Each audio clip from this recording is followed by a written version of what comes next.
అయితే నేను మా పార్టీలో ఉన్న ప్రాపర్గా ఇంతవరకు కలవాల. దుర్గేష్ గారిని కలిశాను, మనోహర్ గారిని కలిశాను, కళ్యాణ్ గారిని కలిశాను, లోకం మాధవి గారిని కలిశాను.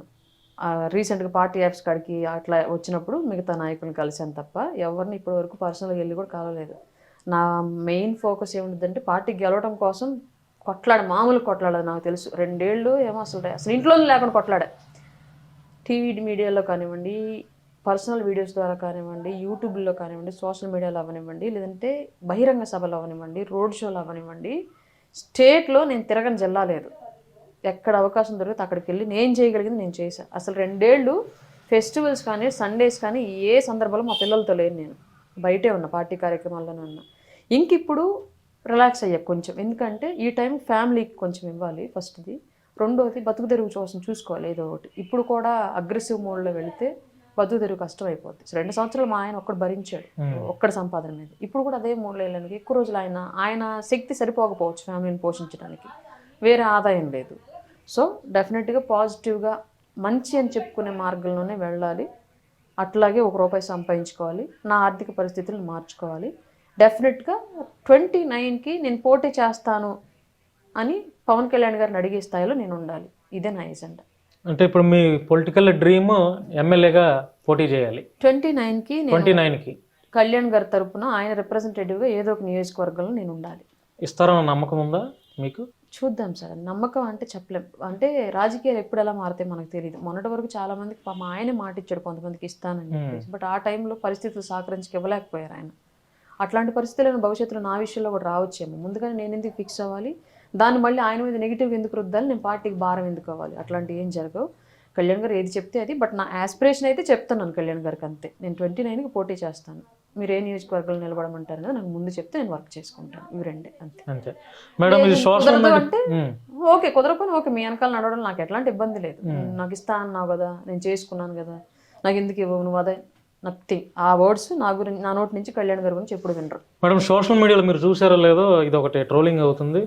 అంటే రాయపాటి అరుణ గారికి ఇప్పుడు జనసేన పార్టీ అధికారంలోకి వచ్చింది కాబట్టి మహిళా కమిషన్ చైర్పర్సన్ ఏదో పదవి ఒకటి ఇవ్వబోతున్నారు అనేది ఒక ప్రచారం జరుగుతుంది. మీరు ఏమైనా చూసుంటారేమో, బహుశా చూసారా?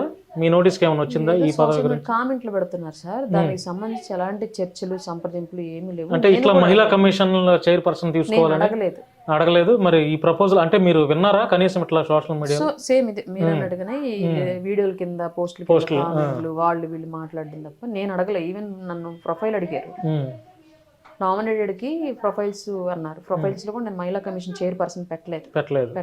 ఎందుకంటే ఆల్రెడీ గతంలో టికెట్లు ఆశించి డబ్బులు ఖర్చు పెట్టుకొని, అటు టీడీపీ నుంచి కానివ్వండి, ఇటు జనసేన నుంచి కానివ్వండి, టికెట్లు ఆశించి డబ్బులు ఖర్చు పెట్టుకునే వాళ్ళు ఉన్నారు కొంతవరకు. ప్రజల్లో నేను వెళ్ళినంతగా వెళ్ళకపోయినా కొంత పార్టీలో వాళ్ళు డబ్బులు ఖర్చు పెట్టుకుని ఉంటారు పని చేసుకోవడానికి. అట్లాంటి వాళ్ళకి ఆ ప్రయారిటీ ఇస్తారేమో.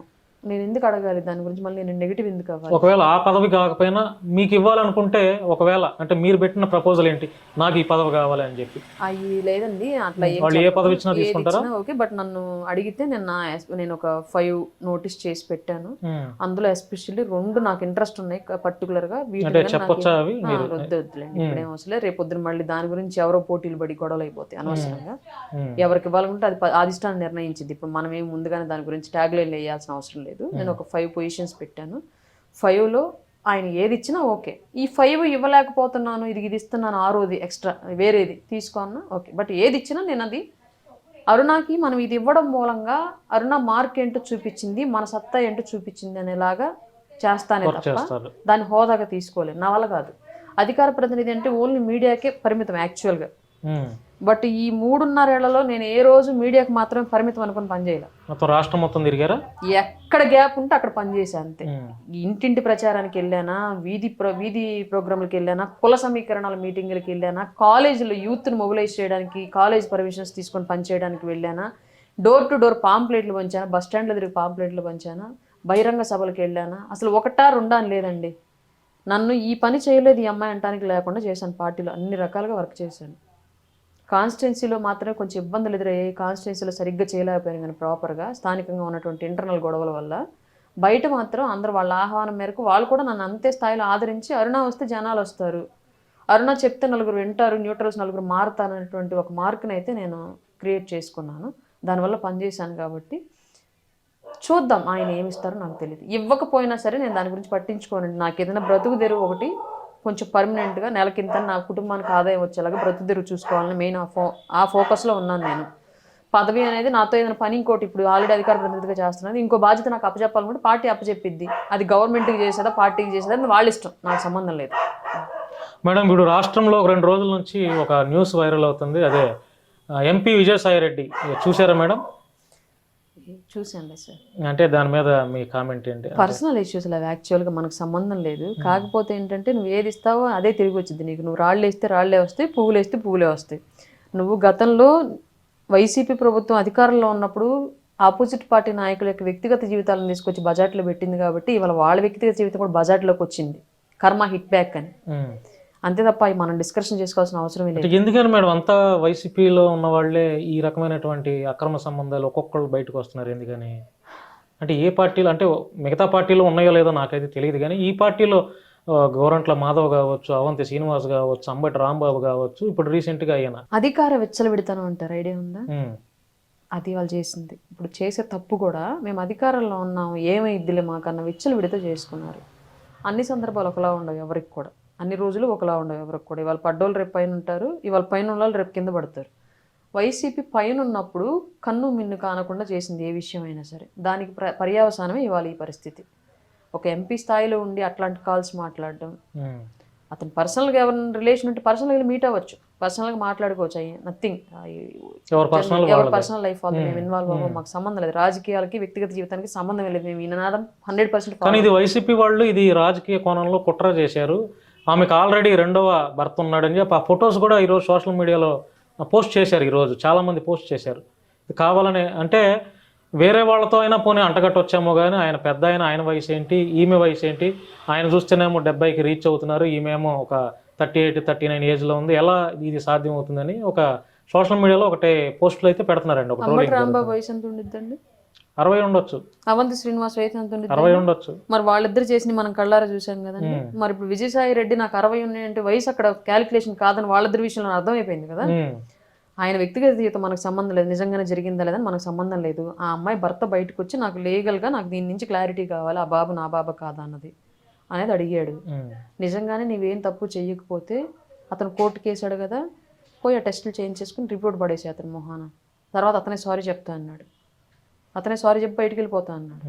ఆ పని చేసేసుకోండి, మాకు సంబంధం లేదు ఆ విషయం, మేము బయటికి తేలా. ఎవడైతే బాధితుడు ఉన్నాడో బాధితుడు బయటికి తెచ్చాడు, నువ్వు అతనికి సమాధానం చెప్పుకోవాలి. అతను వేసిన కేసుకి లీగల్గా నువ్వు ఆన్సర్ ఇవ్వాలి, మాకు అవసరం లేదు.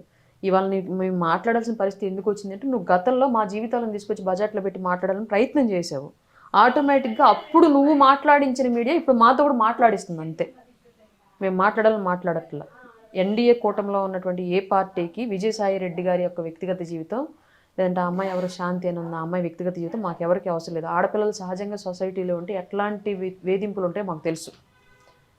ఎంప్లాయీగా ఉన్నటువంటి ఏ ఆడపిల్ల అయినా ఇల్లు దాటి సమస్యలు బయటకు వస్తే 170 మంది ఫేస్ చేసి వేధింపులు ఇవన్నీ. కొంతమంది ఆ వేధింపులు తట్టుకోలేక వాళ్ళకి తలంచలేక ఆ జాబ్ కాదని ఇంకో జాబ్కి వెళ్ళిపోతారు. కొంతమంది ఛాలెంజింగ్గా తీసుకొని వాళ్ళు ఏ వేధింపులు పెట్టినా సరే వర్క్ వేధింపులే చేస్తారు, ఏం చేసిన మ్యాక్సిమము ఆ వేధింపుల్ని ఛాలెంజ్గా ఫేస్ చేస్తారు. అంత స్ట్రగుల్ చేయలేక ఈజీ లైఫ్ ఈజీ గోయింగ్ వెళదాం అనుకున్న వాళ్ళు లొంగిపోతారు. ఈ 3 ఇష్యూస్ జరుగుతాయి ఎవరి విషయంలో అయినా సరే. అంటే మేడం తప్పుగా అనుకోవద్దు, మిమ్మల్ని ఈ ప్రశ్న అడుగుతున్నానని, మీకు కూడా ఈ రకమైనటువంటి వేధింపులు మీ పార్టీలో జరిగాయా? పార్టీ అని నేను చెప్పట్లా, అంటే పొలిటికల్ గా ఉన్న వాళ్ళకి ఇవన్నీ common, not only politics. Job తీసుకో, ఈవెన్ ఒక బిల్డింగ్ దగ్గర డైలీ లేబర్ అదే ఇసుకొచ్చులు మోసుకుంటాం కదా, అక్కడికి వెళ్ళు, లేదా ఒక మిరగాయల యార్డ్లోనో, ఒక పొగాకు గోడౌన్లోనో, ఒక పత్తి బేరంలోనో, లేదంటే ఇంకెక్కడన్నా ఒక చేపలు సెగ్రిగేట్ చేసేటువంటి ఒక ప్లేసెస్లోనో, ఒక నూలు దారాలు ఉడికే ప్లేసెస్లోనో, 1, 2 అని కాదు, మీరు ఏ ప్లేస్కి వెళ్ళినా ఒక మహిళ ఇల్లు దాటి బయటికి వచ్చింది అని, ఈవెన్ ఇప్పుడు ఇళ్లలో ఉన్న వాళ్ళు కూడా రక్షణ లేదు, మామల నుంచో మరుదుల నుంచో ఇంక రిలేషన్స్ నుంచి జరుగుతున్న ఇష్యూస్ అవి. అట్లాంటప్పుడు ఒక మహిళ సహజంగా బయటకు వచ్చింది అంటే ఎవరైనా 170 మంది ఫేస్ చేసే ఇష్యూ అండి ఇది. వేధింపులు అనేవి 170 మంది ఫేస్ చేసే ఇష్యూస్, 30 మందికి ఆ వేధింపులు ఉండవు. వాళ్ళకి మరి అవతల వాళ్ళకి ఎవరికి వాళ్ళు కనెక్ట్ అవ్వలేకపోవడమో, లేదంటే ఇంకో నచ్చకపోవడమో వేరే కారణం సైడ్ నుంచి 30 మంది దీని నుంచి ఎక్స్క్యూజ్ చేసేద్దాం. 70 మంది ఈ వేధింపులు ఎదుర్కొనే వాళ్ళు. 70 మందిలో కొంతమంది ఒక రకంగా కొంతమంది ఒక రకంగా, కొంతమంది ఒక రకంగా ఈ ప్రాబ్లమ్ ఓవర్కమ్ చేస్తారు. అందులో భాగంగానే ఈ శాంతి అనే ఆవిడ కూడా అట్లాంటిది ఏదైనా ప్రాబ్లం ఫేస్ చేసిందేమో మనకు తెలీదు. వాళ్ళ భర్త బయట పెట్టాడు కాబట్టి వాళ్ళు మనం మాట్లాడుకుంటున్నాం ఆ విషయం గురించి, లేదని మనకు సంబంధం లేదు ఆవిడ విషయం, అసలు నథింగ్. రాజకీయాలకి ఆ అమ్మాయి జీవితానికి ఏంటండి సంబంధం? ఇప్పుడు ఇవాళ వైసీపీ పతనానికి కానీ విజయసాయి రెడ్డి ఆ అమ్మాయితో పెట్టుకున్న అఫైర్ కానీ ఏమైనా సంబంధం ఉందా? లేదు. ఇవాళ ఎన్డీఏ కూటమి చేస్తున్నటువంటి అభివృద్ధికి కానీ, లేదంటే ఆ అమ్మాయి పుట్టిన బిడ్డకు కానీ ఏమైనా సంబంధం ఉందా? లేదు. సమస్య ఎక్కడ? వాళ్ళ భర్త నాకు పుట్టారని చెప్పేసి చెప్తున్నారు, రేపొద్దు నా ఆస్తిలో వాటాలు అడుగుతారు, లేదా నా కొడుకునని చెప్పేసి ప్రచారం చేసింది జనానికి. బట్ ఆ అబ్బాయి నాకు పుట్టలేదు, నాకు డిఎన్ఏ టెస్టులు కావాలి, నాకు పలానా వాళ్ళ మీద అనుమానం ఉందని అతను చెప్పాడు. అక్కడ దుమానం రేగింది. ఎందుకు రేగింది? నువ్వు గతంలో ఇట్లాంటి పంచాయతీలు నీ టీవీ ఛానల్స్ ద్వారా, నీ సోషల్ మీడియా ఛానల్స్ ద్వారా, నీ యూట్యూబ్ ఛానల్స్ ద్వారా ఆంధ్ర రాష్ట్ర రాజకీయాల్లో నువ్వు తెచ్చావు కాబట్టి ఇవాళ నీ పరిస్థితిని అవే ఛానల్స్ వాళ్ళు ట్రోల్ చేస్తున్నాయి. సమాధానం చెప్పుకో. రాష్ట్రానికి దానికి సంబంధం లేదు. విజయసాయి రెడ్డి వ్యక్తిగత జీవితంతో మాకు సంబంధం. నువ్వు ముసలోడివా, మూడు గాళ్ళోడివా, లేదంటే పరుడిచి పిల్లోడివా, మాకు అవసరం లేదు. వయసే క్రైటీరియా అనుకుంటే అంబటి రాంబాబు వయసు ఎంత, ఆడియో లీకులు విన్నాము. అవంతి శ్రీనివాస్ వయసు ఎంత, వీడియో లీకులు, ఆడియో లీకులు విన్నాను. మేడం, వైఎస్ఆర్సీపీ అంటే అంత పెద్ద 151 మంది స్థానాలతో ఉన్నటువంటి ఆ పార్టీ కార్యకర్తలని దృష్టిలో పెట్టుకొని, అంటే మన కార్యకర్త నష్టపోతే వాళ్ళకి బీమా రూపంలో సమ్ అమౌంట్ ఇద్దామని చెప్పి ఆలోచన చేయలేదు.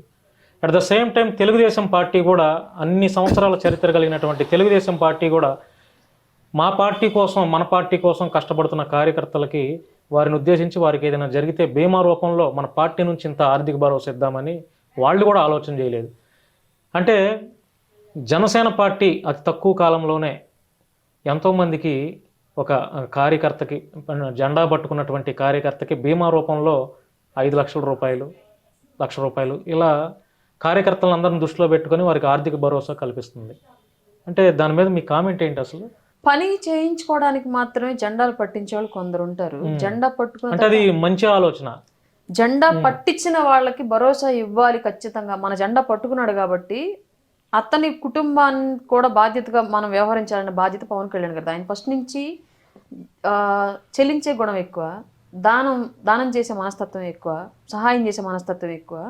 అట్లాంటి వ్యక్తికి అతను పార్టీలో జెండా పట్టుకున్నటువంటి కార్యకర్తకి ఏమైనా జరిగితే అతను పట్టించుకోతే ఇంకెవరు పట్టించుకుంటారు? ఇవాళ నేనున్నా, నిరంతరం పార్టీ కోసం చేస్తున్నా. రేపు నాకే ఏదన్నా అయింది, నా పిల్లలకు భరోసా ఏంటి?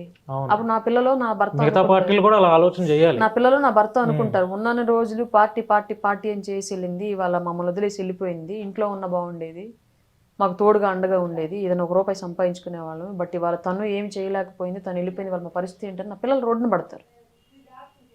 అట్లాంటి వాళ్ళని, మనల్ని నమ్ముకొని పనిచేసిన కార్యకర్త కోసం నిలబడాల్సిన అవసరం మనకుంది అని బలంగా భావించారు కాబట్టి పవన్ కళ్యాణ్ గారు ఇవాళ క్రియాశీలక సభ్యత్వ ఇన్సూరెన్స్ బీమా అనేది పెట్టారు. పనిచేస్తున్నాం, ఎలా ₹500 పోగొడితే మనకు ఒక భరోసా ఉంటుంది. ఏం జరిగిందో మనకు తెలియదు. మొన్న ఒక అబ్బాయి ఉన్నాడు, బ్యానర్ కడితే కరెంట్ షాక్ కొట్టి చనిపోయాడు, బీమా చేయించాలి. వాళ్ళ భూమని ఏడుస్తున్నాడు. ఇప్పుడు ఏం చేయలేము. చందాలు వేస్తే ఎంత వేస్తాం? 1 లక్ష వేస్తాము, ఇంకొక 50,000 వేస్తారేమో. 5 లక్షలు ఇవ్వలేంగా మేము మా స్థాయికి. కళ్యాణ్ గారికి చెప్తాము, ఇట్లా ఎంతమందికి ఇవ్వగలడు కళ్యాణ్ గారు 5 లక్షలు సొంత డబ్బులు? బీమా చేస్తే ఆ బీమా అనేది భద్రంగా ఉండిద్ది. ఏమైనా జరిగితే ఎవరు ప్రమాదం జరగాలని కోరుకోరు. అనుకోకుండా జరిగితే ఆ కుటుంబం రోడ్డున పడకూడదు. రోడ్డు యాక్సిడెంట్లో పోయేది ప్రాణమే, కానీ మిగులున్న ప్రాణాలన్నీ రోడ్డునే ఉంటాయి ఆ కుటుంబానికి సంబంధించి. అట్లాంటి పరిస్థితి కలగకూడదు. ఆ రోడ్డున పడే కుటుంబాలను ఆపాలి అనేదే పవన్ కళ్యాణ్ గారి యొక్క ఆలోచన. అంటే క్రియాశీలక సభ్యత్వం వెనక ఇంకొక లుసుకుందని నా యొక్క అభిప్రాయం అండి. అదేంటంటే, ఇప్పుడు చాలామంది ఎక్కువ శాతం చనిపోరు కదా. ఇప్పుడు మీ ఓటింగ్ పర్సంటేజ్ని పెంచుకోవాలన్న నేపథ్యంలో ఇలా క్రియాశీలక సభ్యత్వం అనేది ఒకటి పెట్టి అందరినీ పార్టీ సభ్యత్వంలో చేర్చుకొని మీ యొక్క ఓటింగ్ శాతాన్ని పెంచుకుంటున్నారు అనేది ఒక ట్రోలింగ్ కూడా ఉంది. ఓటింగ్ చేసిన ప్రతి ఒక్కళ్ళు, క్రియాశీలక సభ్యత్వం చేసిన ప్రతి ఒక్కళ్ళు ఓటేస్తారని మీరు ఎలా అనుకోగలరు? అంటే 18+ కదా మీరు జాయిన్ చేసుకునేది. 18 to 60 మధ్యలో వాళ్ళందరూ ఓటు హక్కు కలిగి ఉంటారు కదా. మా పార్టీలో పని చేస్తున్న కార్యకర్తలకే ఈ క్రియాశీలక సభ్యత్వం. అంతే. అంటే యాక్టివ్ గా పనిచేస్తున్నటువంటి కార్యకర్తకి, మా పార్టీ జెండా పట్టుకుని మా కోసం పనిచేస్తున్నటువంటి కార్యకర్తకి ఇస్తున్న బీమాని క్రియాశీలక సభ్యత్వ బీమా. ఇందులో ఎలాంటి సందేహం లేదు. ఎవరన్నా ఇంట్రెస్ట్ ఉండి బయట ఓటర్ ఎవరైనా సరే, మేము పనిచేస్తాం ఇక నుంచి, మాకు గుర్తింపు అని చెప్పేసి వచ్చి అడిగితే 100% మేము చేస్తున్నాం. అంటే అది ఓన్లీ కార్యకర్తలకు మాత్రం, కార్యకర్తలకే ఆ బీమా భరోసా. అందులో ఇప్పుడు జనసేన అంటే మీకు ఇంట్రెస్ట్ ఉంది. సపోజ్ మీరు ఇప్పుడు వరకు వేరే పార్టీ పనిచేశారు, మీకు జనసేన అంటే ఇంట్రెస్ట్ ఉంది, మీరు జెండా పట్టుకోవడానికి సిద్ధంగా ఉన్నారు. ఎట్లాగో జెండా పట్టుకుంటున్నావు కదా, మేము భరోసా ఇస్తాం తీసుకోరే పొద్దున్న నీ కదనైతే మేము ఉన్నాం. దాంట్లో ఒక లుసుగు ఇంక వేరేదైతే ఏం లేదు ఇంకా. అలా అయితే ఇల్లు తిరిగి అదొక పనిగా కట్టుకొని చిట్టీలు రాసుకొని 500 కట్టండి మీకు బీమా ఇస్తాను ఇల్లు రాబోయే రోజులు అది కూడా చేయొచ్చేమో. ఎక్కడ చేస్తామంటే Janasena favour. Hit TV app, ఇందులో short news, live news, entertainment shows, movies, digital magazines తో పాటు మీ జిల్లా వార్తలను కూడా ఫ్రీగా చూడొచ్చు. ఇంకెందుకు ఆలస్యం, వెంటనే హిట్ టీవీ యాప్ ని డౌన్లోడ్ చేసుకుని ఫ్రీగా ఎంటర్టైన్మెంట్ పొందండి. Hit TV app. Hit TV app. Please download hit TV app. Hit TV app ని ఫ్రీగా డౌన్లోడ్ చేసుకొని ఎంజాయ్ చేయండి. మీకు నచ్చిన ఎంటర్టైన్మెంట్ కోసం హిట్ టీవీ యాప్ ని ఫ్రీగా డౌన్లోడ్ చేసుకొని ఎంజాయ్ చేయండి. హిట్ టీవీ యాప్ ని డౌన్లోడ్ చేసుకుని ఆస్వాదించండి, ఆశీర్వదించండి. ఇంతమంది సెలబ్రిటీలు హిట్ టీవీ యాప్ ని డౌన్లోడ్ చేసుకోండి అని చెప్తున్నారంటే ఎంత మంచి యాప్ ఆలోచించండి. అమెరికా అమెరికా అమెరికా అమెరికాలో చదవాలనుకునే వాళ్ళకి విశ్వసనీయమైన పేరు మన శౌర్య కన్సల్టెన్సీ. UK లో 1 year masters. UK లో 1 year masters. 2 years work permit up to 5 years visa. Contact Saurya Consultancy. Contact 89851 89851.